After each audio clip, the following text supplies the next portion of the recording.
Hey guys, it's Troy and we are live for CAD 29 and today I'm going to be talking about the role of luck in dating.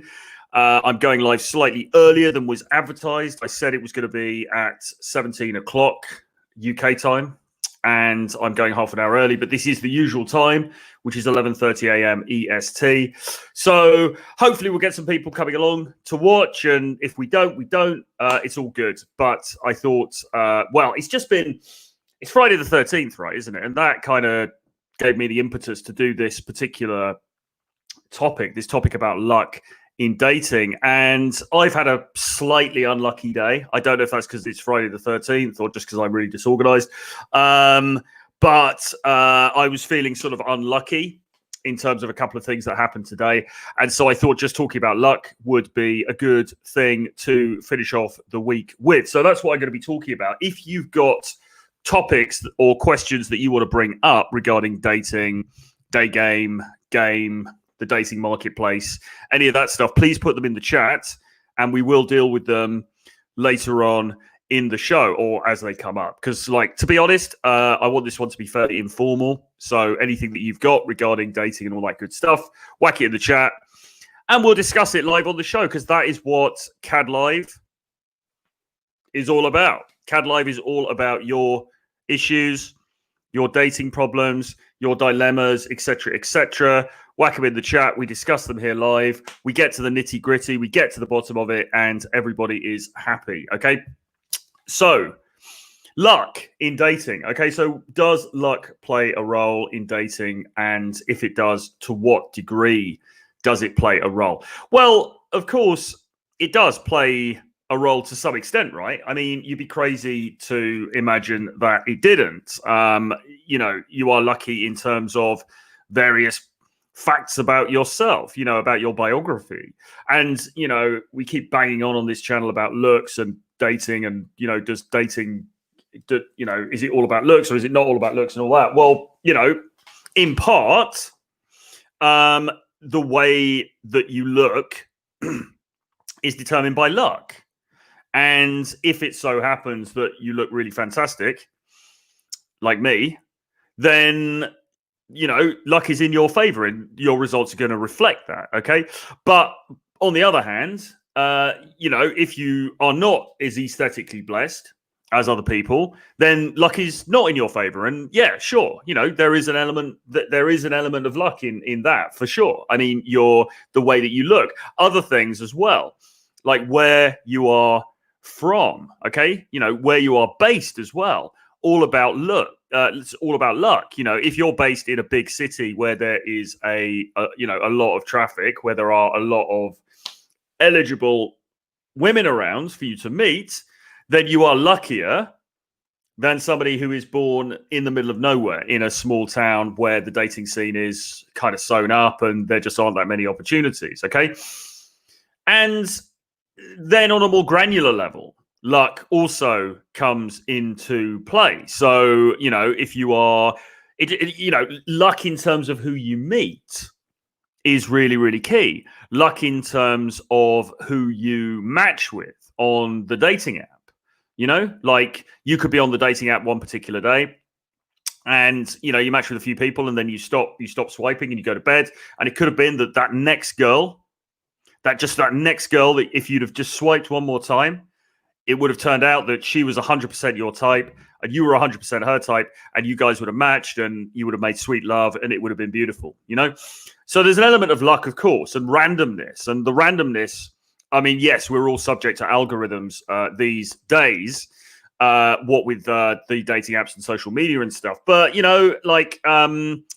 it's... Nevertheless, luck comes into this very much. You have to be in the right place at the right time as far as dating is concerned. But then we have to have a think about, okay, so how much can you control luck, right? AC from KC says, you could look at me until I'm messed up, until I get drunk, then I fess up. Already that ship set sail. Is that lyrics from something? I don't know. Or maybe that's just a personal biography. Thanks for sharing that, Mr. AC from KC. And welcome to the stream, by the way. I know you're a regular viewer, so thanks for tuning in. Any questions, any comments, put them into the chat. We will get to them as we go along the line. So yeah, luck, okay? You know, like how much do you think luck plays a role in people's dating lives? I mean, if you are one of these moaners, one of these crying, complaining dullards who thinks that it's all about looks and it's just all about status and all of these kinds of things, you know, really what you're kind of saying when you boil it down, what you're saying is that it's all about luck, right? Because if you are a certain type of dude, if you're a certain type of guy, then luck is in your favor. And what these guys are all saying is we weren't born lucky. We were born unlucky. And as a result, we have no traction in dating and then we're screwed. Okay. Now, of course, the answer to all of this is to do more work. The answer to all of this is to put yourself out there more. Okay. And this is the case with anything.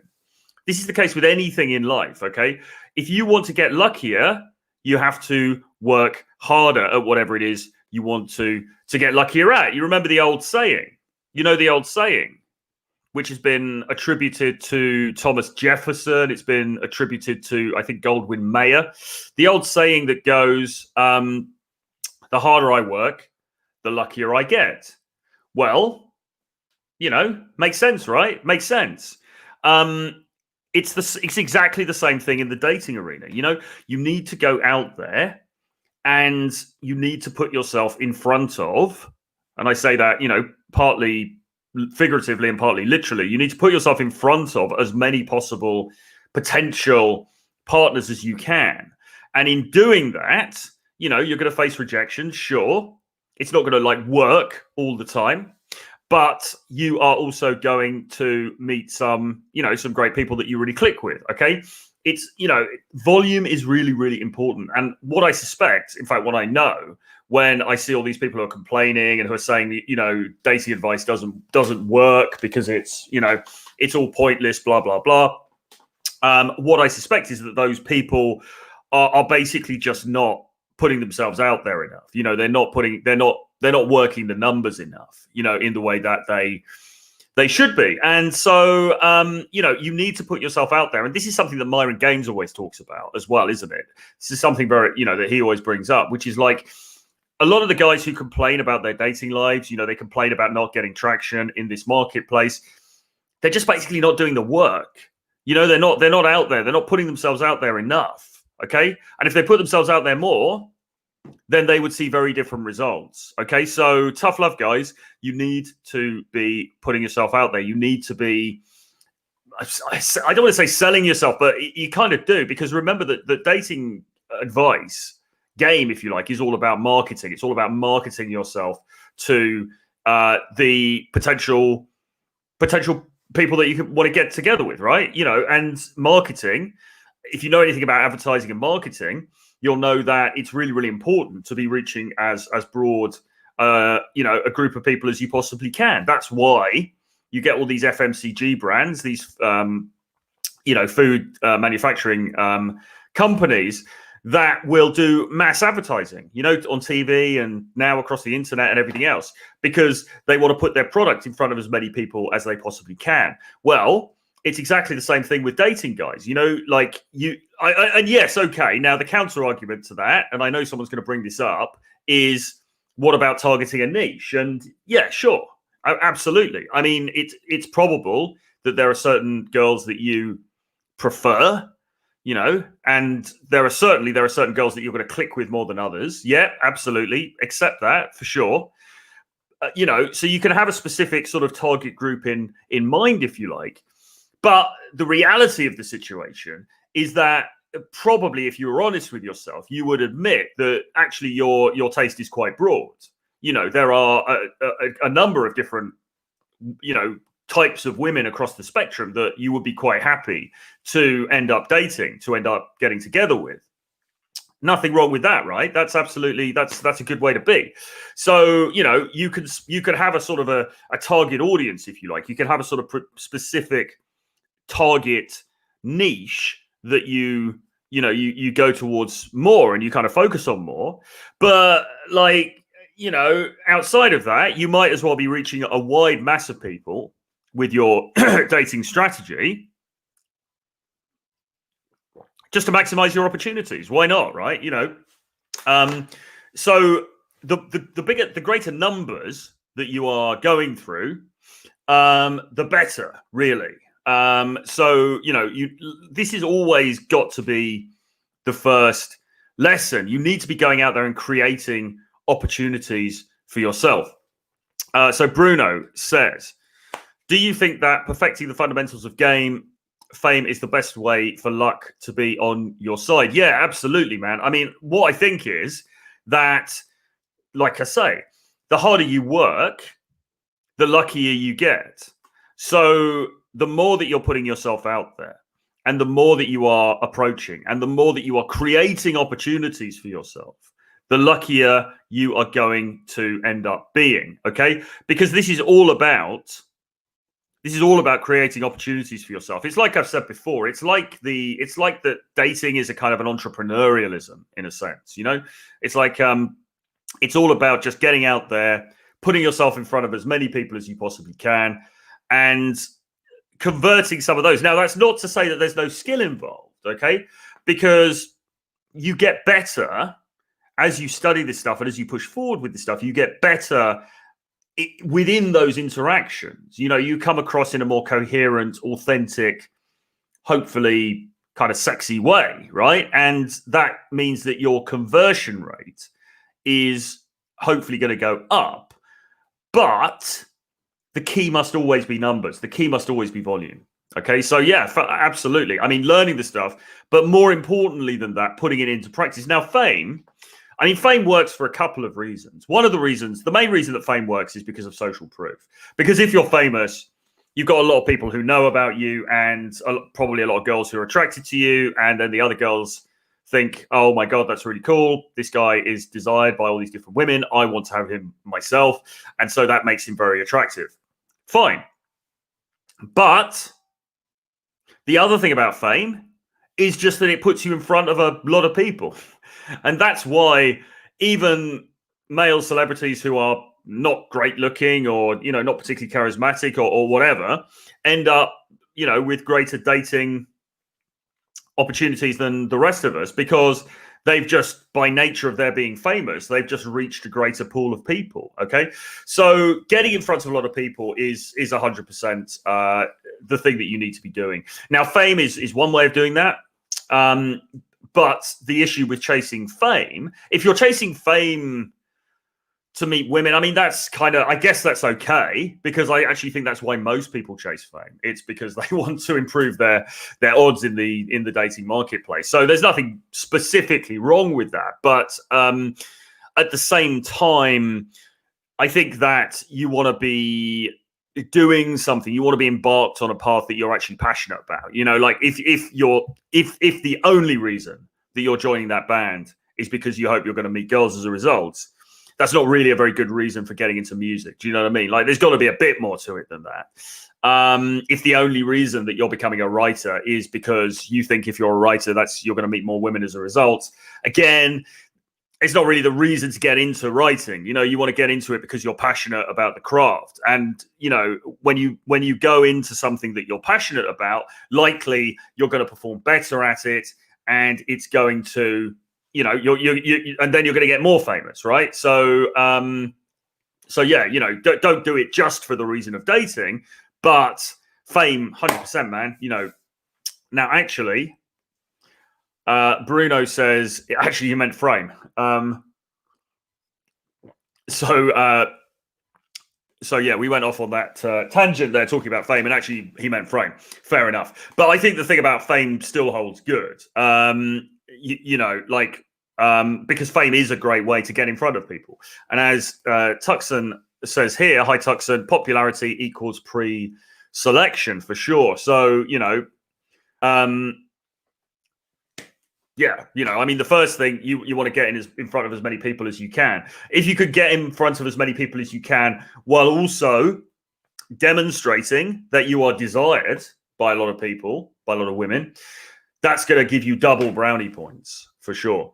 Okay, polymath. And by the way, keep putting your questions into the chat. Any topics, any well, not topics so much, but issues that you've got, you want to cover, put them into the chat, and we'll cover them in the show. Polymath says, I have a Lebanese girl abroad who I approached in Dubai and with whom I've been in a long distance relationship for 9 months now, but it's not working for me as I need physical intimacy. Advice?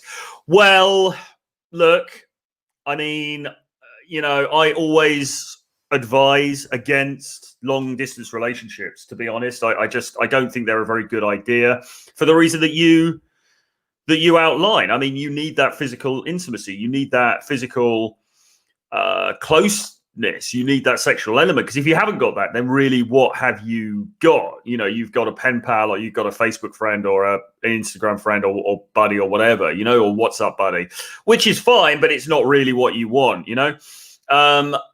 I don't know whether you can travel over there at the moment, or I don't know where you're based. If you could get over to Dubai, obviously that probably wouldn't be a bad thing, particularly if you're in Europe, because it's crappy and dark and cold here now, and Dubai's bumping and sunny and fun. So, I mean, if there's a way to get over there and to sort of cement this thing, then do that. But yeah, I mean, really, if it's not working for you, you probably just need to cut it off. Now, luckily, long distance relationship, it's not that hard to cut off. You can just ghost her. So, you might want to think about doing that because you fundamentally, you don't want your headspace being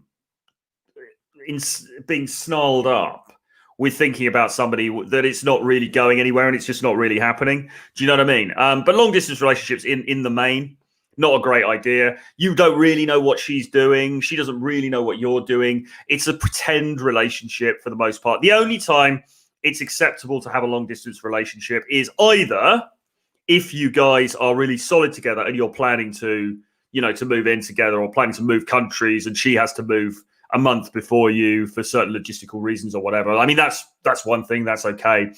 And then the other thing is if it's a girl that you're not serious about at all, but you guys just keep in contact on social media, and then when you happen to be in her country or in her city, maybe you get together, meet up, whatever. That's okay as well, because it's not a serious thing. But if you're sort of engaging in some sort of serious long distance thing and you're trying to juggle that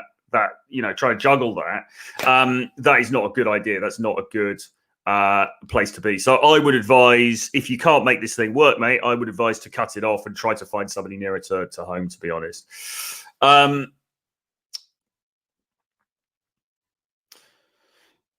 So Facundo says, when we grow muscle, like me, obviously world-class physique on display here, is it just to get attention from girls, or is attention a byproduct of improving our health and looks for our own well-being? I feel I started doing just to get laid.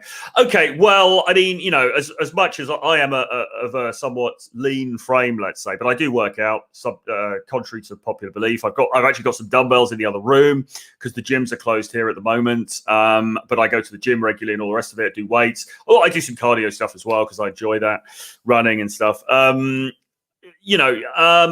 think the answer is you kind of want to be doing it for yourself, really, I think, to be honest. I mean, yes, if you get really jacked, that is going to attract a certain type of girl. I think that there is perhaps too much emphasis put on getting yoked in this space. Because actually, when you look at the really successful kind of guys who I mean, like John Modern Life Dating has been saying this recently. Look at guys who are pop stars and say K-pop stars, or really, really big, like Justin Bieber, people like this, who are marketed to women and who are sex symbols for women, particularly younger women, right? None of those guys are massive. I mean, they're in good shape and they've got some muscle for sure, but it's not like they're massive. They're not huge. They're not sort of like, like Arnold Schwarzenegger or something. I mean, they are lean, they are lithe, they are built for speed rather than for being built like a brick wall, if you know what I mean. So I think that it's important to keep in shape. Personally, I mean, I'm not somebody who's ever naturally found it very easy to put on a lot of bulk. Okay, so it is partly that, and I haven't ever done anything illegal chemical wise to boost myself. So I'm not a natural gainer, if you like. I probably veer more towards the naturally slim kind of look. But at the same time, I've never really aspired to get huge, because I know from experience, and I know from the kind of girls that I've liked to date, and just from my own observation and experience of the world, that really those girls, that in the main, they're not really up for a dude who's really, really jacked. That's not really what they're into. They like that more lean, kind of classic look, and that's kind of what I always like to go for. So in saying all of that, yes, of course, you're doing it partly because you want to look good for the opposite sex. But for me, the main thing that I get out of exercise of any kind is simply mental well-being, And this is one of the problems at the moment, because they've shut the gyms in London for this month, and people are complaining about it. Obviously people are not happy about this, and one of the reasons they're not happy is because gyms are great for people's mental health, because you can be frustrated, you can be angry, resentful, you can have problems, and then you go to the gym and you do a good session and you come out feeling better. And of course, when that gets taken away because there's a lockdown, you don't have that outlet, and people are understandably not happy about that. So the mental health aspect of it, or to put it in a more positive way, the boost that you get from doing exercise, the boost to your testosterone, the boost to your positivity, is for me the real thing about it that I love. I also like when you start to to gain a little bit, or you start to look very lean, or you start to look very sculpted kind of thing. That's cool as well. It's great to look at yourself aesthetically and to say, oh, I've actually improved here, I'm looking good, for sure. But I think for me, the most important part is the mental boost that you get. And then that translates into greater success in dating, because when you then go out and interact with girls, they sense that confidence, they sense that good vibe about you, and that puts you in good stead. And I sort of think it's the effect that it has on your vibe that is as important as how it makes you look, if that makes sense. So I hope you get something from that. Kasparov, the god of war. Hello, sir. Welcome to the stream.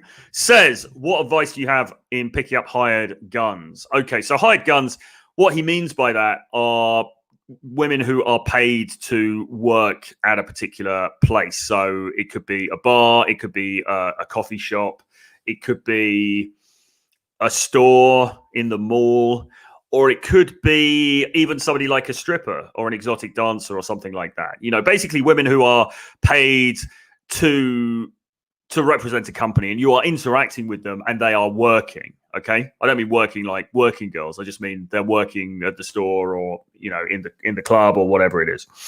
I mean, it varies depending on where it is. One of the hardest things, of course, as we know, is strip clubs, because, and I'm not saying you were talking about this, but as an example, guys will go to the strip club. You know what it's like? A group of guys goes to the strip club and they all get really drunk, and then the guy thinks that the stripper's in love with him, and he's like, "Oh my god, I just want to rescue you from this place. Like, oh, my wife doesn't understand me," and all of that kind of thing. And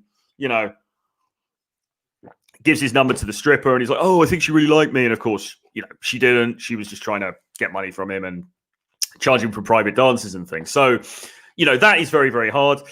And I think that's particularly hard because those girls are, the only reason they're there really is because they are physically attractive, and they know that. And they kind of know because of the setup of the whole thing. Guys are going in there to enjoy looking at them,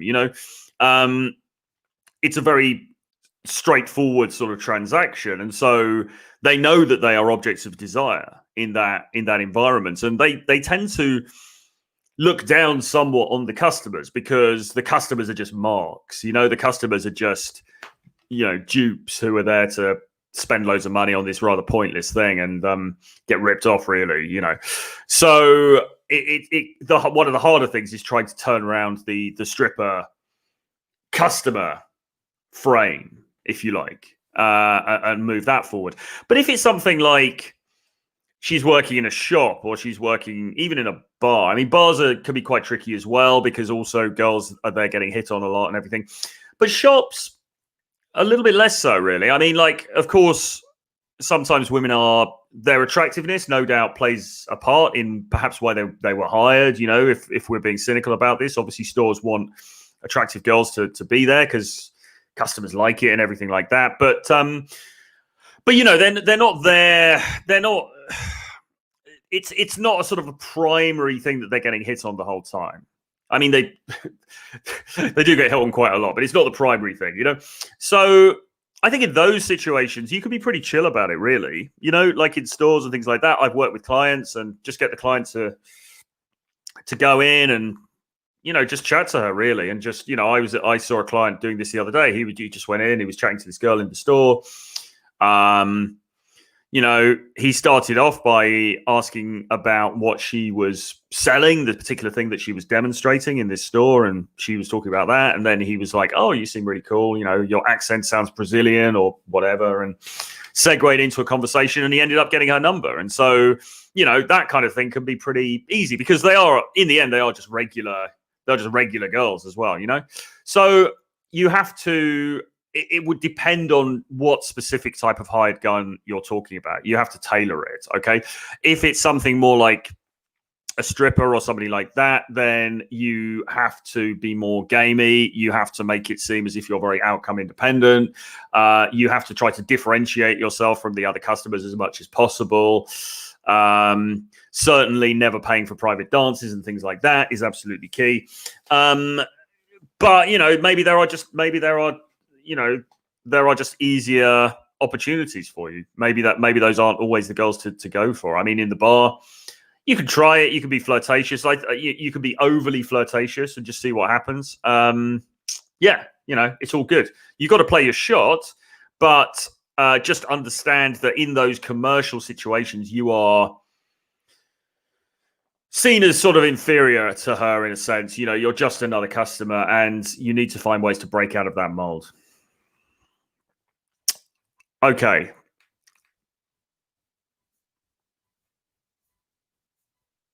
So Tuxon says, I've seen Brad Pitt rural men who are single and optionless. I'm not sure what that's referring back to. Is that something to do with the looks thing? Popularity, pre-selection. I'm not sure what that's referring back to, but yeah, I mean, like I did a video the day before yesterday where I was demonstrating how looks in themselves are not always the panacea that people think they are. I mean, yes, looks can get you a foot in the door, but you can still mess things up even if you're really good looking, even if you are a Brad Pitt lookalike. Okay, Matt Hartley says, whenever I try to demonstrate higher value, I always come across too arrogant, snobby. Any tips? Cheers.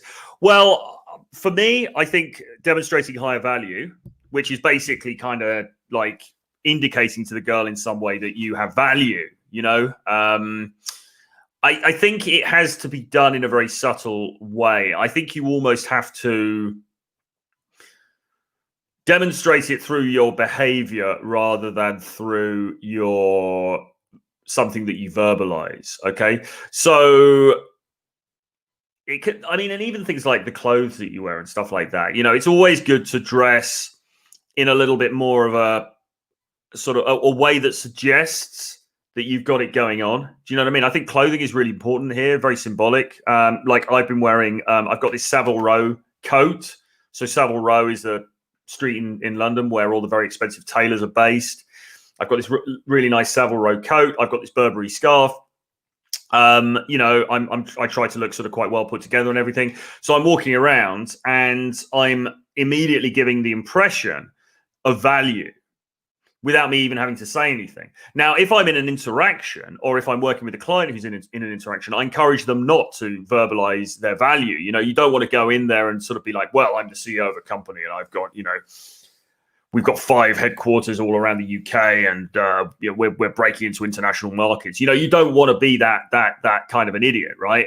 You need to be more subtle about it. So you just want to, you need to think, right, imagine the dude who is the kind of high value guy that you would aspire to be, with the multi-millionaire guy who's sitting in the hotel lobby. You know, he's got millions on crypto. He's doing incredibly well for himself. Loads of successful projects going on. He's had a fantastic dating life, all of this kind of thing. That guy doesn't need to boast about it, does he? Do you know what I mean? Like he's not even going to bother because it's assumed. You know, he doesn't need to sort of like, he doesn't need to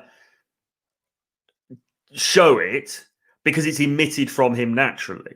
Okay, so that's the frame that you want to come at it from. You want to, it's almost like a method acting thing. You know, if you're not of the value that you would aspire to be, then you have to act as though you are.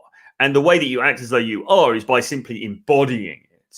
You know, it's almost like getting into the skin of that character. Okay, because, you know, you can bet your life. The dude who has a bunch of Lambos and is wealthy and all the rest of it, he doesn't say that to the girls.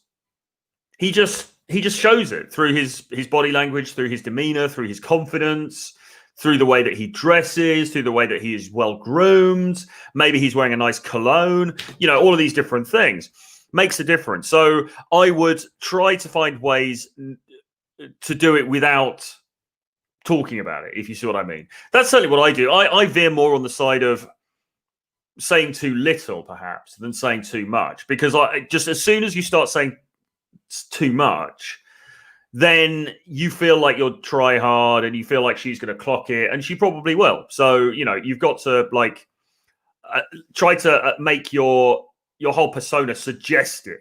Okay, that is the important thing. Adam says, greetings from South Florida. Hello, sir.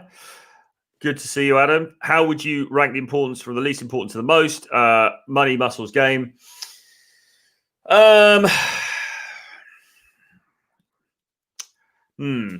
Tricky one. Well, I think game is the most important because really you can get by without the others if you've got an understanding of game. So I'd have to put that at the top. And then the other two, I mean, they're kind of equal, really. Like, I suppose if you put a gun to my head, perhaps I would say muscles. But again, I don't mean in terms of getting jacked. I just mean that I think you should be in good shape. You know, I'm not saying muscles in the sense that, oh, if you're not, you know, huge and you haven't got arms that are as big as, you know, your brother's thighs, then you're going to get blown out. It's not like that, but it's just that you should ensure that you are in as good nick as possible. Okay. So even if you're lean, you know, you want to be lean, but lean in what's the word? Lean in a way where you've worked out and you're looking good and you are toned. That was the word I was looking for. So perhaps muscles, and then money. Now, money is important, but not in the sense of, hey girl, look how much money I've got. You know, it's not really that. It's more important because you can create experiences together, you know, and you have flexibility.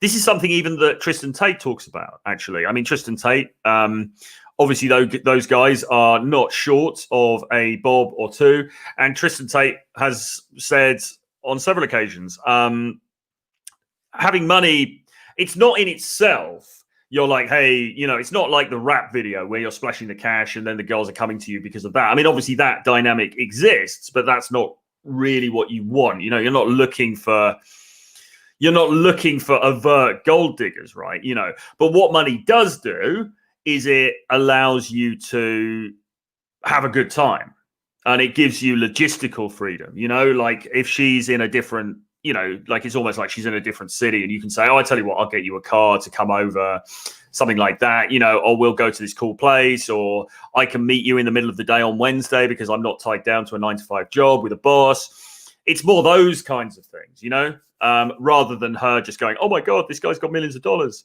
I want some of that myself. You know, it's not like that. It's more just like you can oil the wheels of the dynamic. So I suppose game, muscles, and money. The other thing about game and muscles, I always think it's important for you to work on the core product first. So when you think about it, what is the core product? Well, it's your intelligence, it's your grooming, it's your body, it's your charisma skills. Okay, those are the core things because they're all part of you, right? So you want to make sure those things are as good as possible first, and then money is a sort of an extension of you, but it's a slightly external thing. So after that, after you've worked on yourself, then you want to start working on the external. So, okay, what about money? What about travel? What about clothes? What about, what about social circle, things like that? But the most important thing is to get the core product as good as you possibly can first, which would be your body and your game, which is your charisma skills, effectively. A rational bear says gyms are closed for months now in Israel. I'm sorry to hear that. We were quite fortunate actually here in the UK. They were open pretty much all over the summer. Really, they only closed about a week ago, and at the moment they're closed for December. Throughout November. Supposedly things are going to ease up again in December, but we have to wait and see what happens. But like I say, I've got a couple of pairs of dumbbells now in the other room, and they extend into a bar as well, which I'm pretty happy about. So at least I can do a bit of stuff here, which is good. I might get a pull-up bar as well. I used to have one of those. They're pretty good. And then, you can do a lot, I think, at home. I don't particularly like doing it at home, but, you can do a lot. Gyms are open in California. That's good. Len says, is it having a beard overrated? Best guys I've seen with women have a boyish look or a light scruff at best. Well, I'm one of those people. My beard growing is not great, I'm afraid. So I can manage a bit of scruff. So I tend to go with that. I don't like to be fully clean shaven, actually. I prefer to have a bit of stubble, let's say. Sometimes it's longer than at other times.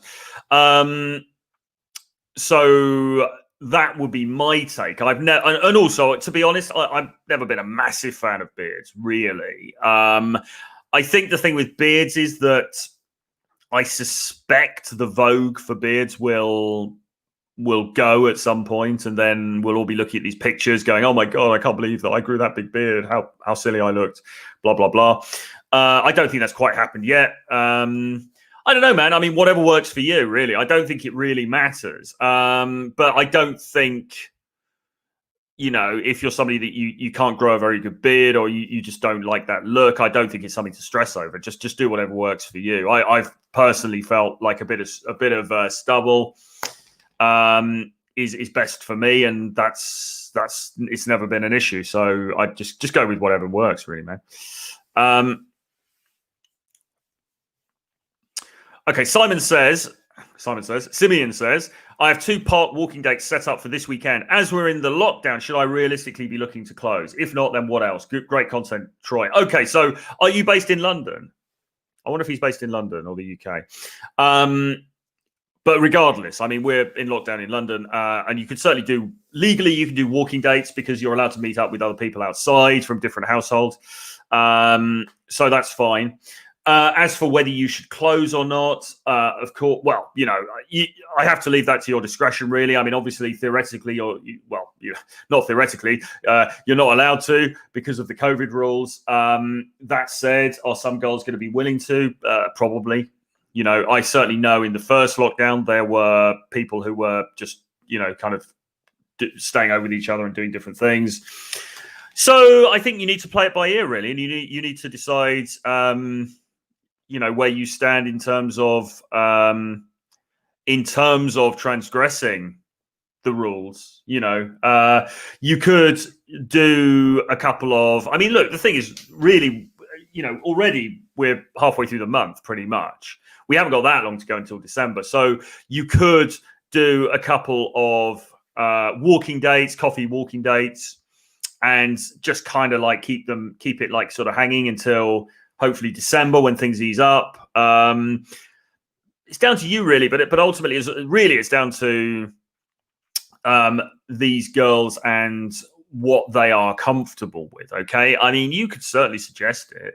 You could say, "Oh, should we be naughty?" and maybe go back and have a cup of tea or whatever, and see what happens. But as I say, I don't know exactly where you're based geographically, but obviously you do have to follow the rules in that location. So that's down to your discretion, really. Adam says, what impact will, I think that means will, the second wave of lockdown have on people's social skills with interacting with others, such as dating or social skills? Well, I don't think it helps anybody, really, does it? I've heard people saying, I've met people saying to me, oh, my social skills have really atrophied over this lockdown period, the last lockdown period, because, I was locked in the house for the whole time and I hardly saw anybody. And, and some people were actually they're actually quite nervous about going out again. And I don't just mean like, more vulnerable people. I just mean like regular people were sort of like, oh God, it feels a bit weird going out again because I haven't spoken to anyone for months. So I don't think it's going to do anybody any favors. Personally, I didn't really have that problem. I mean, I was just itching to get back out again, to be honest. So, I mean, I was out every day running anyway. I was going to the shops most days, going to the grocery store most days, having a tiny bit of interaction with that.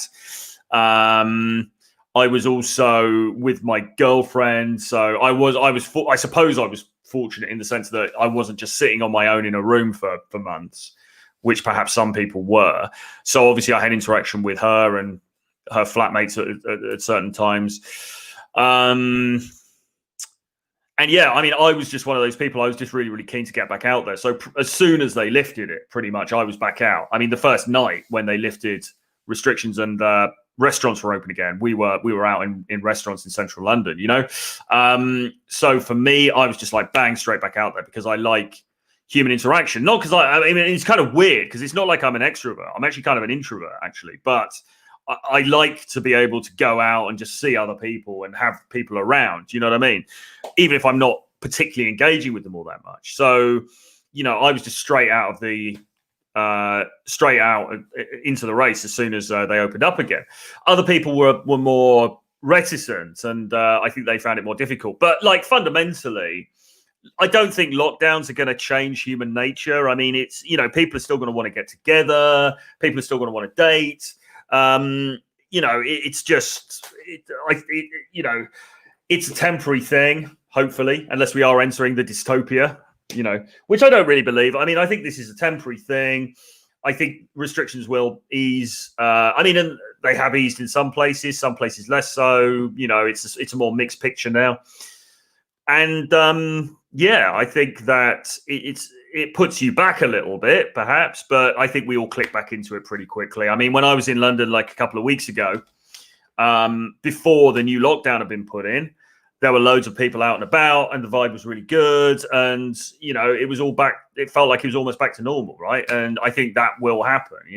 I think when we finally, hopefully, get over this and lockdowns sort of recede, I think people will just get back to normal pretty quickly, If you're somebody that has difficulty socializing with this stuff, then yeah, it may put you back further, but things will revert back pretty quickly. So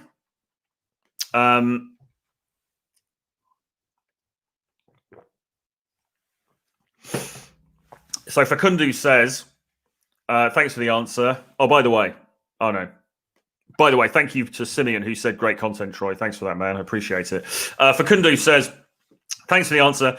Do you recommend at the beginning we date easier women to get practice? Easy women. Or just approach the 10 out of 10 from day one? Well, I mean, the problem is that even if you regard a woman as being perhaps for you less attractive, she's not your ideal, that doesn't necessarily mean that she is going to be more amenable to the approach. I mean, paradoxically, and it's been said many times before, but paradoxically, sometimes the girls that you believe are more attractive are actually more amenable when you approach it. There's not as much correlation between looks and responsiveness as you might think. You can meet people who are very, very beautiful who are also very, very friendly and very, very amenable and, flirty and fun. And you can meet people that you would regard as being less aesthetically pleasing, and they can be very dismissive and very bitchy and everything else. So you have to bear that in mind. Having said that, is it better to start in a way that allows you to sort of get into this? Probably, yeah. Like I always recommend to clients that they do some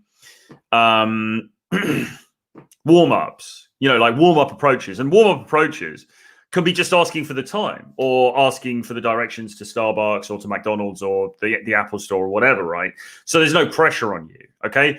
And what you're talking about here really is going into lower pressure interactions. And of course, the perception, whether it's accurate or not, is that if you're less attracted to the girl that you are approaching, then there's less pressure. So if you need to do that in order to warm up, then yeah, by all means. But you should also be pushing yourself, I think. I mean, I think that people should be approaching, and actually this goes for guys and girls, people should be approaching others that they genuinely find attractive, right? That's what you should be doing. And often you will find that when you approach somebody that you're really attracted to, the vibe is better. It's more authentic, okay?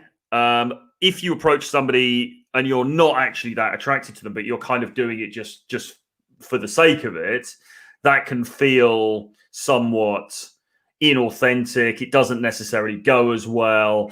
And it's just not always very good. So by all means, be easy on yourself at the beginning, but sometimes take a few risks as well, because it's only by taking those risks that you're going to realize that the sky doesn't fall in, and actually some good things can happen as a result of that. Does anyone know what happened to Street Attraction? I've heard, I don't actually, is the short answer, but I have heard that they're doing some stuff again. I don't know. Probably just have to search YouTube, see if they've set anything else up or whatever. So I'm not 100% sure, but I have heard that they're well, at least one of the guys I've heard is operational again, but I don't know for sure.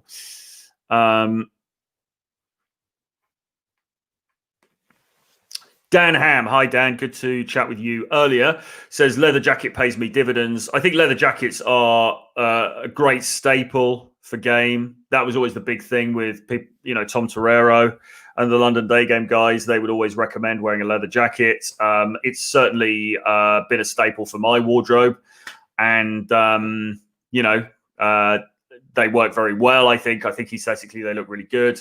So yeah, if you want to sharpen up your wardrobe, leather jackets are definitely a good way to go. All Saints sell really good leather jackets. The store All Saints is an English brand, but you get it in the States and stuff, and certainly online. Have a look at them. They do really good jackets. Fairly expensive, but yeah, it's all good, man. Have a look at their stuff. Matt Hartley says DHV, demonstrate higher value covertly, not overtly. Very true. Very important. And Adam says, which channel will Rule Zero be hosted on tomorrow? It will be hosted on my channel. It's going to be on this very channel, guys. And I believe we're going to be talking about game archetypes. That is to say, what type of archetype, what type of role should you play as somebody who's doing game? Okay. And the reason that we're talking about this is because there's this sort of perception out there that it's one size fits all, that everybody has got to be this kind of two-dimensional alpha kind of guy. And if you're not that, then you are not going to get any traction. And actually, that's not the case. You need to lean into the archetype that suits you best, and you will get results from that for sure. So yeah, join us at 11:30 a.m. on this channel. It's going to be rocking.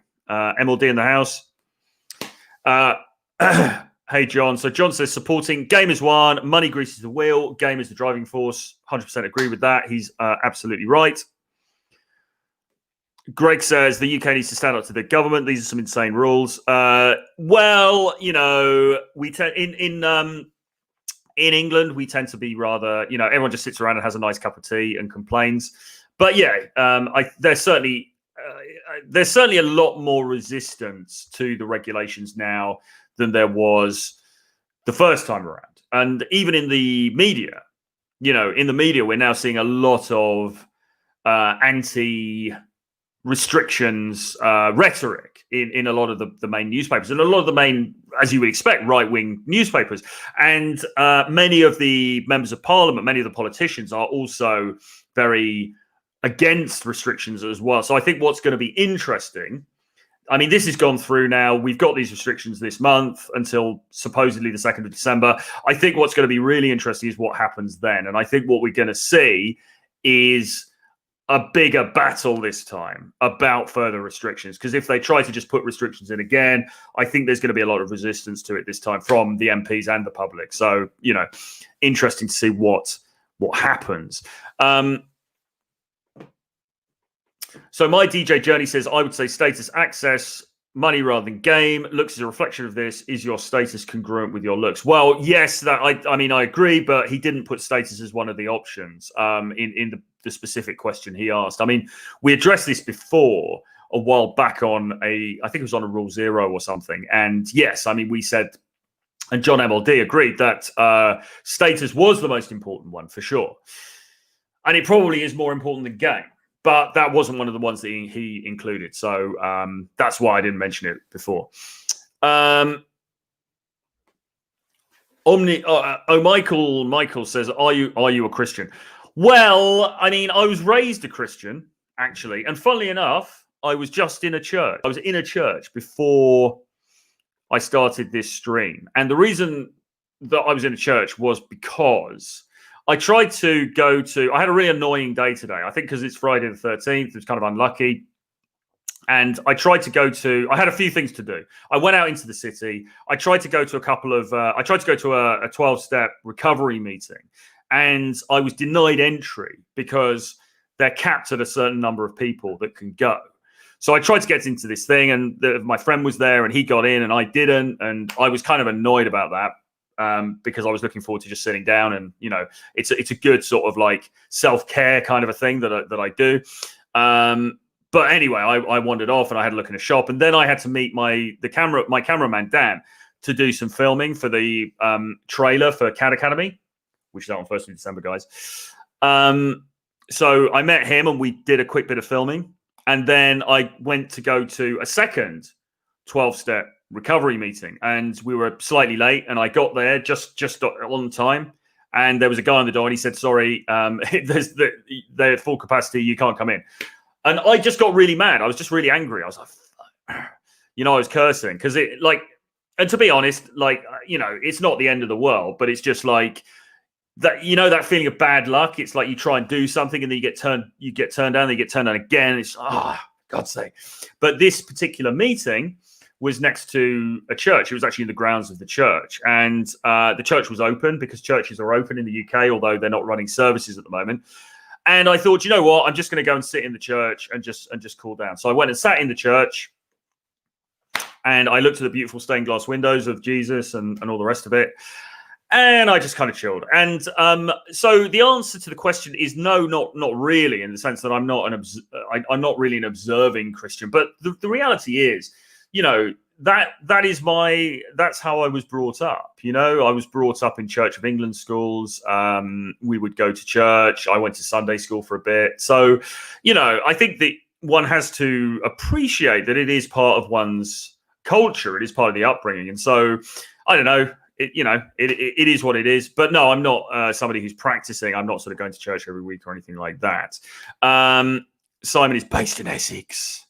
Good stuff, man. Good stuff. What else have we got here?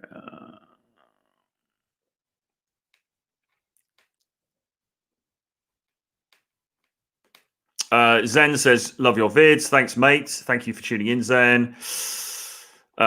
Greg says to the previous question about should he approach tens, approach the tens. But do tens really exist? Discuss. Do tens really exist? People say they don't. I mean, it would have to be pretty. It would have to be something pretty extraordinary for me to use the term 10. I think it's it's only nines. I mean, I've dated a couple of what I regard as nines. I mean, I've seen nines around in London. 10 is almost mythical status, But yeah, approach, and like he says, treat them like the others. Approach the most attractive women that you come into contact with, really, because why not? A blowout is still a blowout. If you get blown out by a 10, it feels like it means something more than getting rejected by a 5. And these are all very subjective terms, of course, but you know what I mean. But it doesn't really. It's just another rejection. So you may as well give it a shot, because you never know what's going to happen.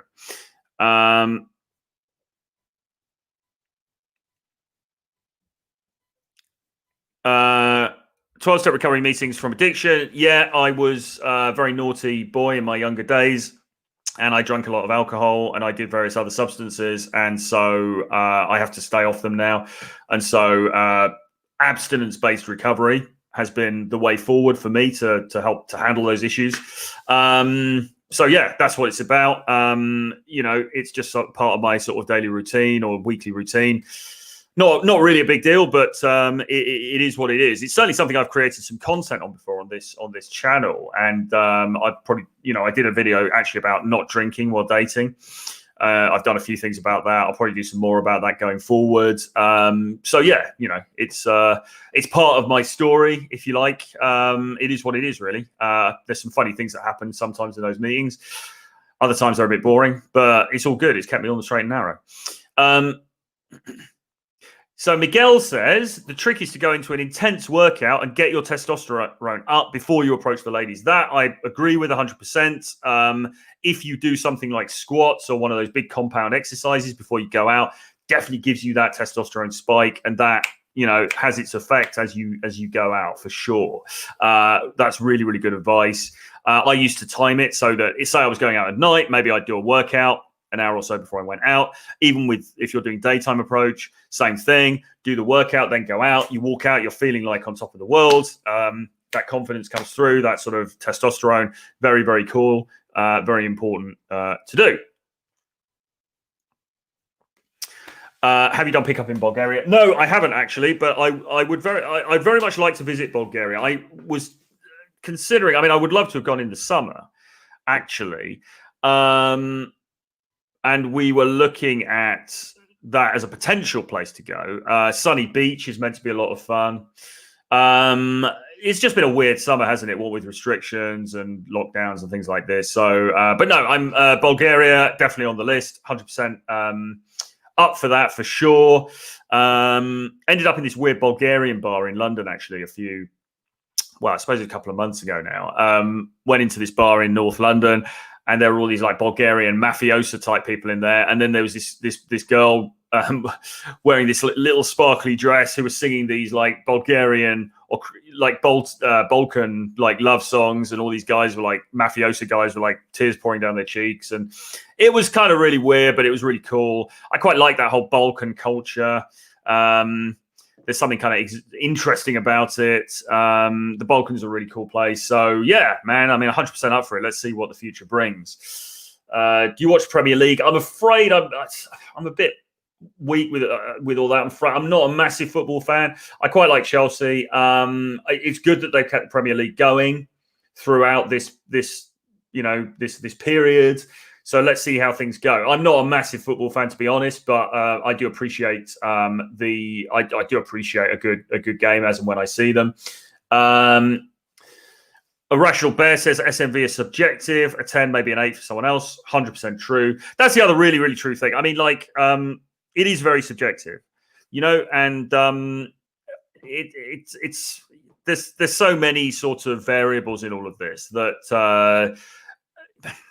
And as well, the truth of the matter is you can get rejected by a bunch of girls who you regard as being, let's say a 6 or a 7. You can get rejected by a bunch of those girls. And then you meet a girl who you think's an 8 or a 9, and she thinks you're amazing. There isn't... People think that leagues are this kind of set in stone thing where it's like, oh, she's out of my league and that's it. It's really not like that. It's really not like that. Other factors come into play. So, take your shot, play your shot. Don't get too wound up about all of that. Have you dated an African girl? Yes. Do you mean a girl actually from Africa or of African heritage? I've certainly dated girls of African heritage. Whether they were born in Africa, I'm not sure. But yeah, that's the answer. He says, I'm Bulgarian. I never heard of this bar. Right. So if you go to Turnpike Lane or Wood Green, it's round there. And I forget, what's it called? It's like something beach or something. Not Sunny Beach, but it's around Wood Green anyway, that sort of area. And maybe the bar wasn't maybe the bar wasn't Bulgarian. But when we got there, they told us it was a Bulgarian party.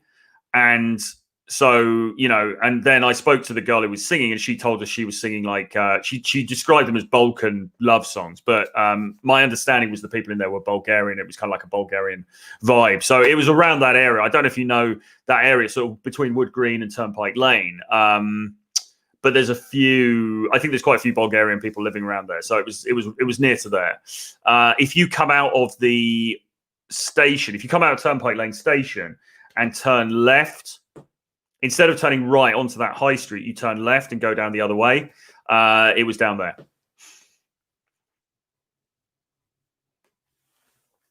So Scorn says a lot of PUA so they don't rate Romania. However, the takes are based there. Do you have any thoughts? Well, I have to confess, I haven't actually visited Romania, although, again, it's on the list. Romanian girls, obviously very, very attractive. There are many of them in London and in Berlin and across Europe and everywhere else, really. I think that from having met the Tates, what they say is that the thing with Romania is that it works very well if you have some status there. You know, I mean, they live there. They're famous, quite famous there. They have property there, all this kind of thing. They have social circle there. That's really helpful. My understanding is that if you're just some dude off the plane from London, then it's not necessarily going to play as well for you. But I have to reserve judgment on this, really, because I haven't actually been there, although I have dated Romanian girls. So yeah, certainly Tom Torero says that Bucharest he doesn't rate.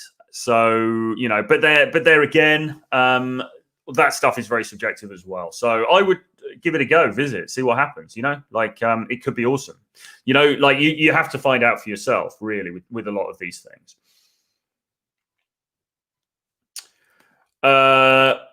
What's your period approaching 16, 17 as a 21-year-old? Well, it's your discretion, really, man. I mean, it depends where you are. It depends what the legal age is. Obviously, don't approach anybody who is under the legal age. You know, it's hard for me to give a definitive answer on that because I'm somewhat more advanced in years than that. I think if it's if they're within legal age and you are a few years older, that's probably okay. But to be honest, you know, why not look at the 18, 19-year-olds instead? I mean, that seems a bit more a bit more appropriate, perhaps. But listen, I mean, you have to use your own you know, your own sort of like what's the word? Well, first of all, you have to obey the law. So you have to ensure that these people are within legal age. And if they're not within legal age, then obviously don't approach them. Beyond that, you have to use your own instinct and what you're comfortable with. But I would suggest that you want to be going out with somewhat older girls than that, even if you're only 21. Yeah, Bulgarians around Wood Green is quite a big area for that. Still planning to do Serge Gainsbourg. Yeah, well, I can do, but the thing is, so I posted a picture actually on Instagram or Twitter of Serge Gainsbourg, and I was saying, oh, it's only looks. It's all about looks. And of course, Serge Gainsbourg was not a particularly handsome guy, but he got with Jane Birkin, he got with Brigitte Bardot and others as well, I think. The problem with that is they're just going to say, well, he was famous. So that, for them, that just closes down the whole argument because they'll just say, well, he was famous, so, you know, that's why he got those girls and that's it, you know. Of course, they're wrong because if you're Brigitte Bardot, like I'm sure there were a lot of famous men that Brigitte Bardot, who was obviously incredibly attractive, could have dated. So why did she end up dating like Serge Gainsbourg, who wasn't physically good looking, when she could have just dated some handsome Chad instead, right? So there is more to it, of course, but they will just say, well, he's famous and that's it. So, that's the problem. But yeah, I want to do a bit more. I'd like to do some more content about sort of people like that, characters like that. Not just because he wasn't physically attractive, but because he's an interesting character. He's kind of like a caddish, roguish character, isn't he? And I think that's interesting. So I'd like to do something about him at some point for sure. Have you dated Jewish girls? Yes.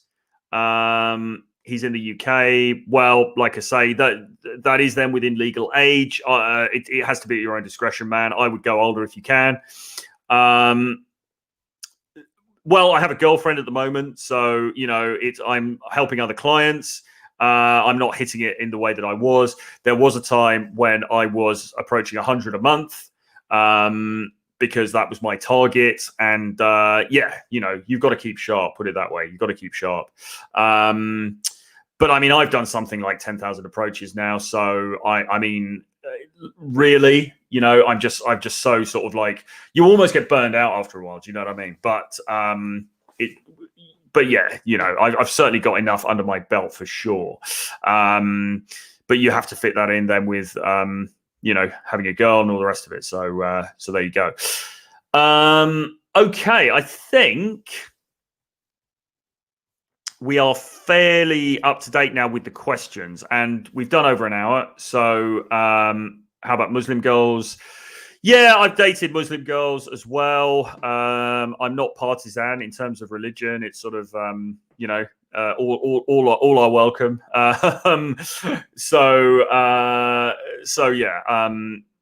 Yes, I have is the answer to that. And, what you will find is that sometimes women who come from somewhat more repressed backgrounds can actually be very enthusiastic in dating, because you push. This is what I'm saying about human nature. You push it down, and it just springs up again, So yeah, for sure. Okay, listen, guys. I will start to wrap up now. If you do have another question, put it into the chat. Rule 0 is going to be on this channel tomorrow, 11:30 a.m. We're going to be talking about game. We're going to be talking, I believe, about game archetypes and what is the best game archetype for you, etc., etc. So it's going to be a good show. As far as my stuff is concerned, I'm going to be back on Monday. Remember that CAD Academy, which is what this show is named after, Charisma and Dating Academy, is going to be open for business again for 5 days on the 1st of December through to the 5th. You get 5 days to enroll, into the program. The program is a 10-hour video course that outlines and explains my system for dating, which is charisma plus attitude plus differentiation equals attraction. Okay, charisma plus attitude plus differentiation equals attraction. Took me a long time to learn. If you do the course, you learn it within, well, basically a 10-hour video course and a week of live face-to-face webinars with me, as well as you get a Facebook group, you get the Telegram group as well. Loads and loads and loads of value, bringing in extra speakers, doing loads and loads of different stuff. It's going to be awesome. I'm really excited for you to join me in that.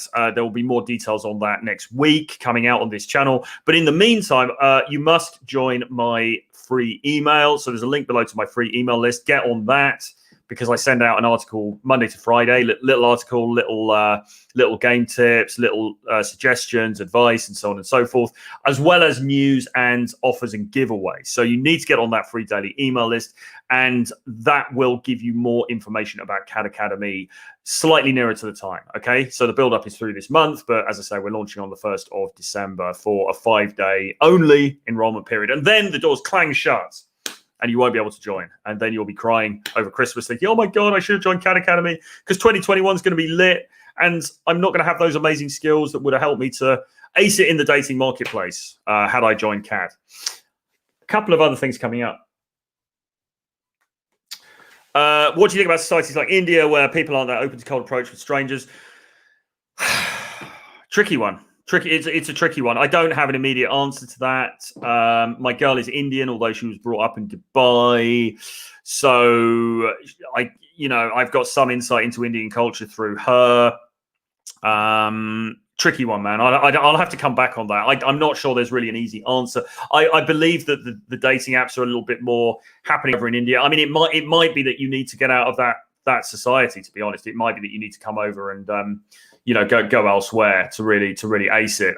There's no immediately easy answer to that, I don't think. I think those societies will become more liberal over time, but just hang in there and work with what you can. If you have to go down the dating app route, then do that.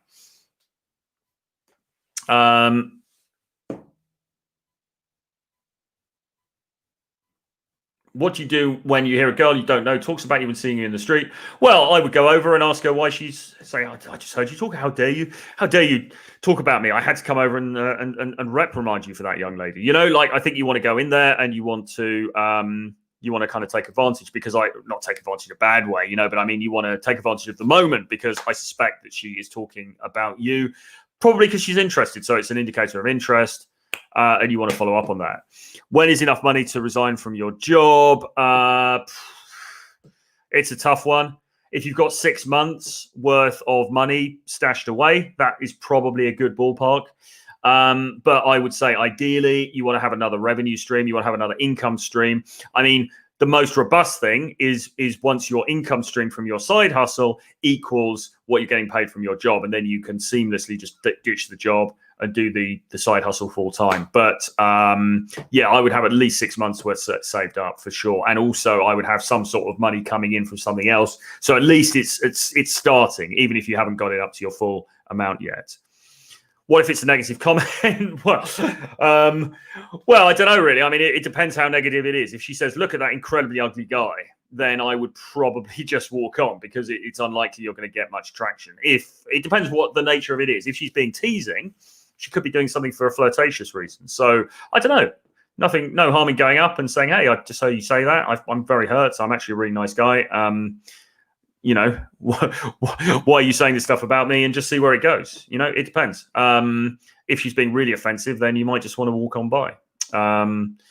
Depends on the individual and the circumstances, I think. Anyway, with that, we'll bring it to a close. Thanks for tuning in this week, guys. Be back next week, 11:30 a.m. EST on Monday. But before that, tomorrow, Rule Zero on this channel, 11:30 a.m. EST, talking about game, Rollo, all the other guys on this channel. It's going to be awesome. I will see you there. And get on my subscribe to this channel as well. Please hit the subscribe button and the notifications bell, for goodness sake.